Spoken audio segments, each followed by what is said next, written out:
Have you ever wondered how cast iron pots are made? It's a question that might have crossed your mind as you cooked your favorite meal.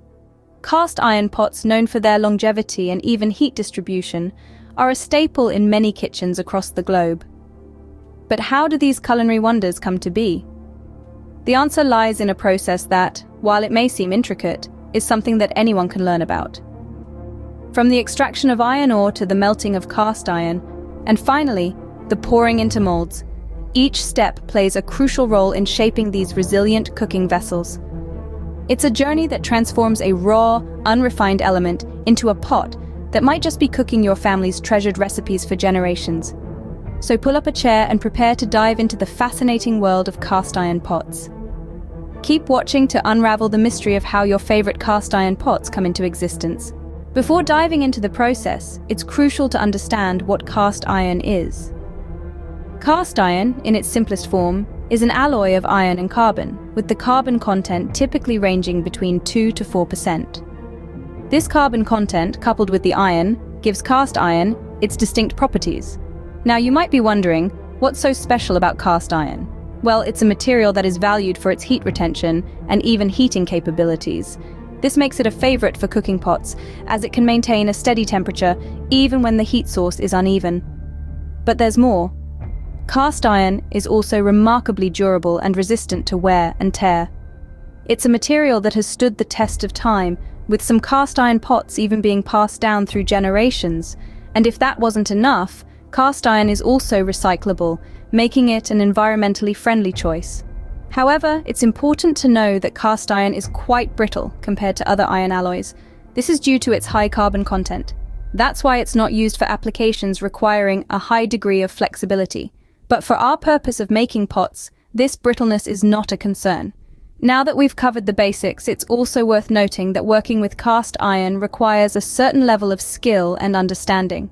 It's not just about melting and pouring, it's about understanding the material and how it behaves under different conditions. With a basic understanding of cast iron, you're now ready to learn about the fascinating process of melting it into molds. The first step in the process of making cast iron pots is gathering the necessary materials. So, what are these materials, you ask? Well, the main star of the show is cast iron. You can find scrap cast iron from various sources, such as old radiators, engine blocks, or even discarded cookware. Next up, we have the furnace. Now, melting cast iron is no small feat. It requires a furnace that can reach temperatures of around 2800 degrees Fahrenheit.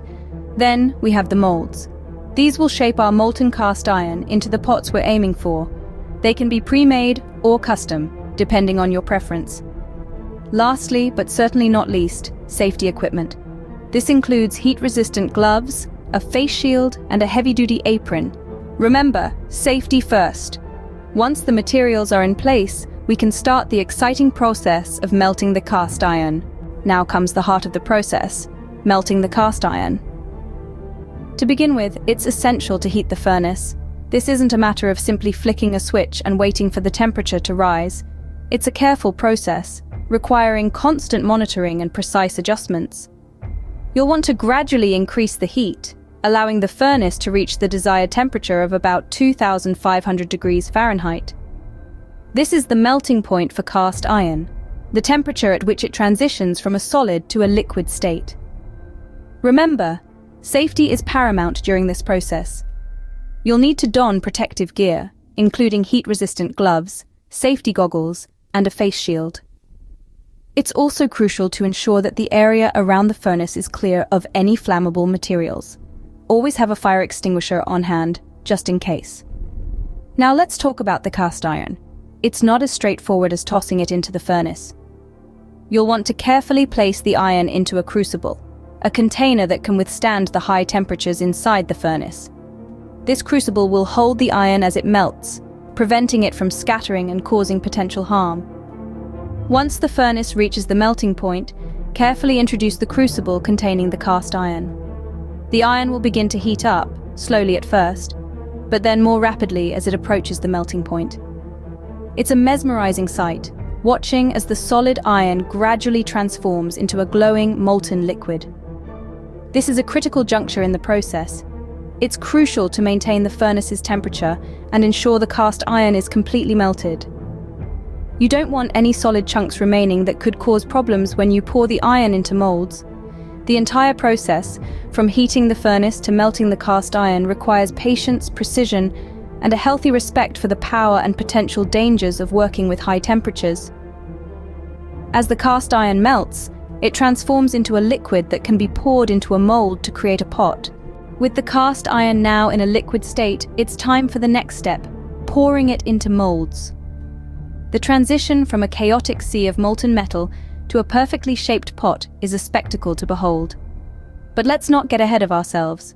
This process requires a steady hand, precision, and a healthy respect for the inherent dangers of dealing with molten metal.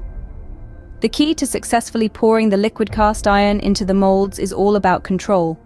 We're not just pouring a cup of tea here, we're dealing with a material that's been heated to over 1000 degrees Fahrenheit. It's vital to pour slowly, ensuring the liquid iron fills the mold evenly and without splashing. Now, you may think, why not just dump it all in at once? Well, doing so could not only result in an uneven casting, but also poses a risk of the molten iron spilling over, which is a safety hazard we want to avoid at all costs. The pouring process itself is a delicate dance between man and metal. As you pour, you'll want to keep a keen eye on the mold, making sure it's filling up as planned.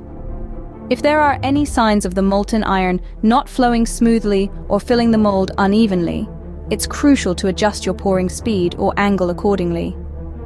Remember, precision is paramount. Don't rush the process. Allow the liquid iron to make its way into every nook and cranny of the mold. This is your masterpiece in the making, and patience is the key to perfection.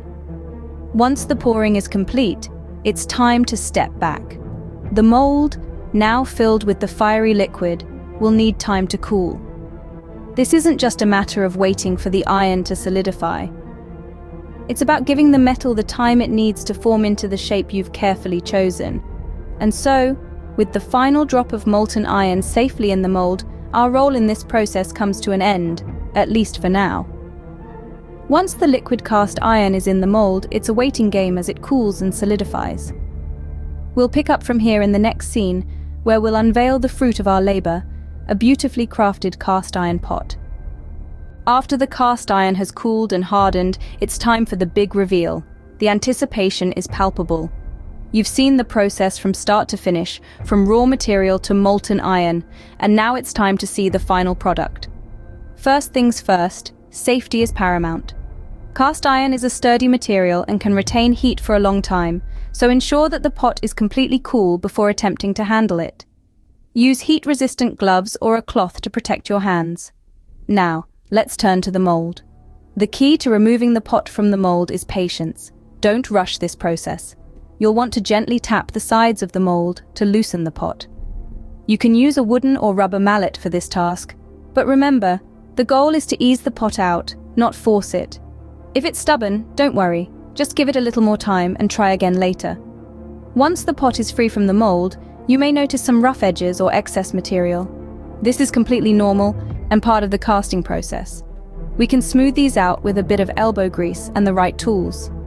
A simple file or sandpaper can be used to gently smooth the edges and remove any unwanted material. Remember, go slow and steady. You've come this far, it's worth taking the time to get this right. As you're working on these finishing touches, take a moment to appreciate the transformation that has occurred. What was once a simple piece of cast iron has now become a functional, beautiful pot. It's truly remarkable how heat and pressure can change something so dramatically. Once you're satisfied with the smoothness and shape of your pot, you might want to give it a final cleaning. A mild detergent and warm water will do just fine. Don't forget to dry it thoroughly to prevent rusting. Finally, you may choose to season your pot. This process involves coating the pot with a thin layer of oil and heating it to create a natural, non-stick surface. This step is optional but can greatly enhance the longevity and performance of your cast iron pot. And there you have it, a beautifully crafted cast iron pot, a testament to the magic of melting and molding.